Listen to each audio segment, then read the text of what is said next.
Good day everyone. Welcome again sa aming vlog. At ito ang aming vlog number 3. At dito nga pala pumunta kami sa pamaskong handog para sa mga SPED students dito sa Dasmariñas, Cavite.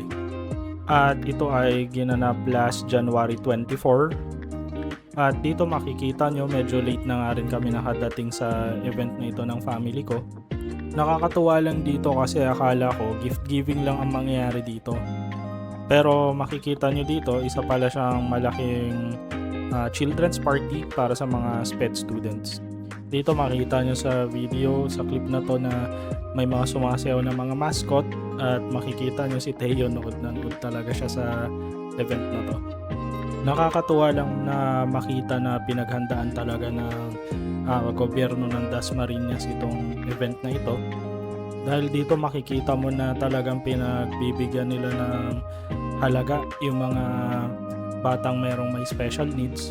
At dito nga sa event na to, dito ko first time nakita na ganito pala kadami yung mga batang may special needs at nasa SPED class. Dahil kada tuwing pumupunta kami sa eskwelahan ng anak ko, konti lang yung nakikita kong estudyante pero di ko akalain na ganito pala sila kadami. Kaya kudos kanila Mayora Jenny at Consi Kiko.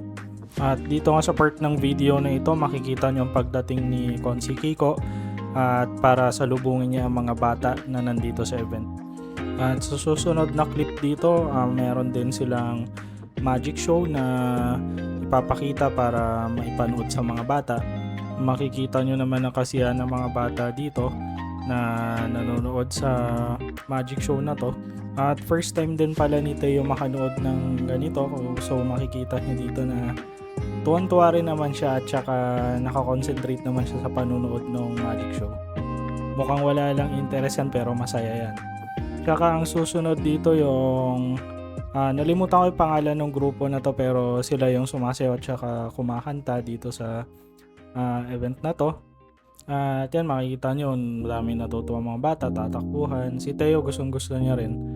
Dito natutuwa rin siya dito sa part na to. At nakakatuwa lang makita si Teo na nag-e-enjoy sa ganitong event. At sa next clip nga pala, meron palang short message si Consi Kiko para sa amin.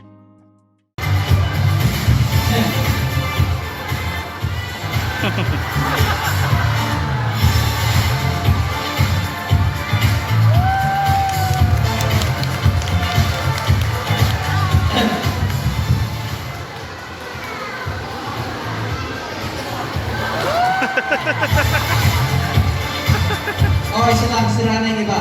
Happy New Year, everyone. Thank you and God bless.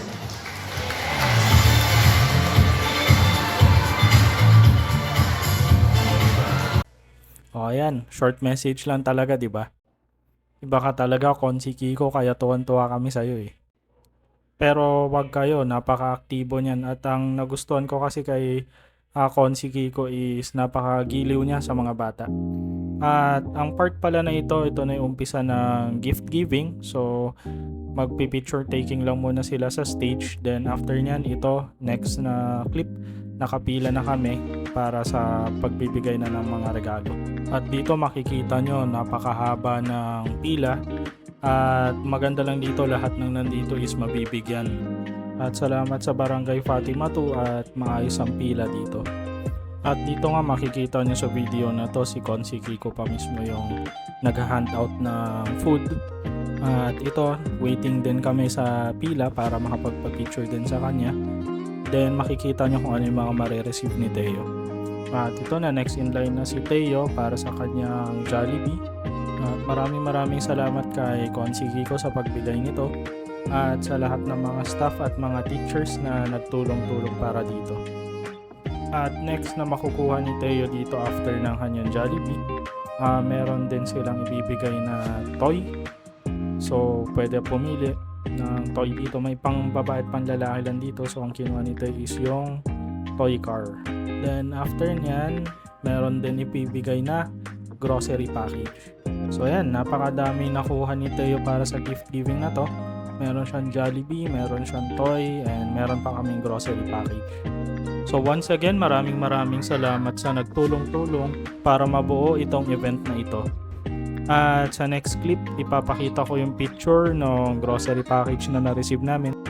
Merong bigas, mga delata, noodles, tsokolate at kape.